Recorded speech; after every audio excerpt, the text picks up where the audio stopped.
ஒரு காலத்துல ஒரு அமைதியான மலைக்கோவிலுக்குள்ள ஒரு ஞானி குரு இருந்தாரு.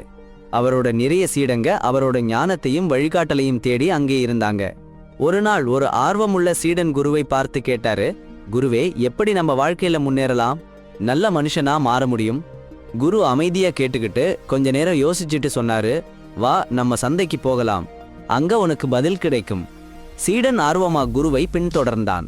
கொஞ்ச நேரம் போனா அந்த சந்தையில ஒரு சக்கரக்காரன் அவரோட சக்கரத்தடியில உட்கார்ந்திருந்தான். அவன் ஒரு மண் உருண்டையை அழகா ஒரு குடம்னு வடிவமைச்சுக்கிட்டு இருந்தான். சீடன் அதை பார்த்து அதிசயிச்சு போயிட்டான். சாதாரண மண்கட்டியிலிருந்து இவ்வளவு அழகான பானை, அடேங்கப்பா, கண்ணுல கட்டு போட்ட மாதிரி இருக்கு. சீடர் குருவை பார்த்து, சுவாமி, இந்த பானை செய்யற ஆளு எப்படி இவ்வளவு நேர்த்தியா செய்யறாருன்னு எனக்கு புரியலையேன்னு கேட்டாரு. குரு சிரிச்சிட்டு, நம்ம நேரடியா அவர்கிட்ட கேளலாம் வா நாரு. இருவரும் அந்த பானை செய்யற ஆளை சந்திச்சாங்க. சீடர் நமஸ்காரம் பண்ணிட்டு, எப்படி இந்த மண்கட்டியில இவ்வளவு அழகான பானை செய்யறீங்கன்னு கேட்டாரு. அந்த பானை செய்யற ஆளு தன் வேலையை பார்த்துட்டு சிரிச்சு, ரகசியம் மண்லையே இருக்கு. மண் மென்மையா இருந்தா எப்படி வேணும்னாலும் உருவாக்கலாம். ஆனா மண் கடினமா இருந்தா எவ்வளவு திறமை இருந்தாலும் உருவாக்க முடியாது. பானையோட அழகு மண்ணோட இணக்கத்துல தான் இருக்குன்னு சொன்னாரு. சீடா, கவனமா கேளு, அந்த கூலி வேலைக்காரர் சொன்னதுல ஞானம் இருக்குது.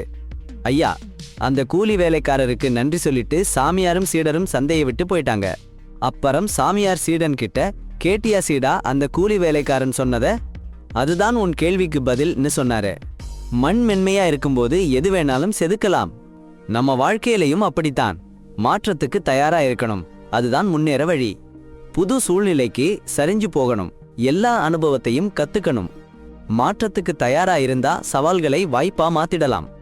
வாழ்க்கையில வர்ற பிரச்சனைகளையும் சுலபமா சமாளிக்கலாம். ஆனா அப்படியே ஒரு இடத்துல நின்னுட்டா, மாற்றத்துக்கு மனமில்லாம இருந்தா நம்முடைய முன்னேற்றம் தடைபடும். நம்மை நாமே பிடிச்சு நிறுத்திக்கிறோம். ஆனா நம்ம வாழ்க்கையை ஒரு மண்பாண்டம்னு நினைச்சு பாருங்க. அது மென்மையா இருக்கும்போதுதான் அழகா உருவாக்க முடியும். அது போலத்தான் நம் வாழ்க்கையும். நெகிழ்வானா இருந்தா அசாதாரணமா மாற்றிக்கலாம். சீடர் குருவோட சொல்லை புரிஞ்சுக்கிட்டாரு. அன்றிலிருந்து அவர் வாழ்க்கையில நெகிழ்வுத்தன்மையை ஏத்துக்கிட்டாரு. எல்லா சூழ்நிலைக்கும் சரிஞ்சு போகலாம்னு முடிவு பண்ணினாரு. ஒவ்வொரு அனுபவத்திலையும் பாடம் கத்துக்கிறேன். வாழ்க்கையோட சவால்களை ஒரு படிக்கட்டா மாத்திக்கிறேன். நல்ல மனிதனா மாறணும்னு முடிவு பண்ணிட்டாரு.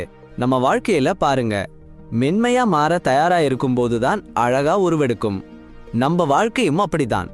நெகிழ்வா இருந்தா அற்புதமா மாறலாம். மாற்றங்கள்னா பயங்கரமான வளர்ச்சிக்கு வழிவகுக்கும். புது வாய்ப்புகளோட ஒரு களிமண் சுடுபவர்கிட்ட மண் சக்கரம்ல களிமண்ணை வடிவமைக்கிற மாதிரி நம்ம மாற்றங்களை எதிர்த்தா கெட்டியா இருந்தா வளர்ச்சியை இழந்துடுவோம். ஆனா நம்ம மனசுல மாற்றத்தை ஏத்துக்கிட்டா சவால்களை வளர்ச்சிக்கு படிக்கட்டா மாத்திடலாம். மாற்றம்தான் ஜீவனோட என்றும் நிலைச்ச நியதி. இது தவிர்க்க முடியாதது, நிலையானது. சோ வாழ்க்கை மாற்றத்தை கொண்டு வரும்போது அழகாக ஏற்றுக்கொள்ளுங்க. புது சூழ்நிலைக்கு நம்மளை ஒத்திசைச்சுக்கோங்க. ஏன்னா நெகிழ்வுத்தன்மை சவால்களை வென்று உயர உதவும். புது பாதைகளை கண்டுபிடிக்க உதவும். நீங்க யாருன்னு நினைக்கிறீங்களோ அந்த மனிதராக மாற்றும்.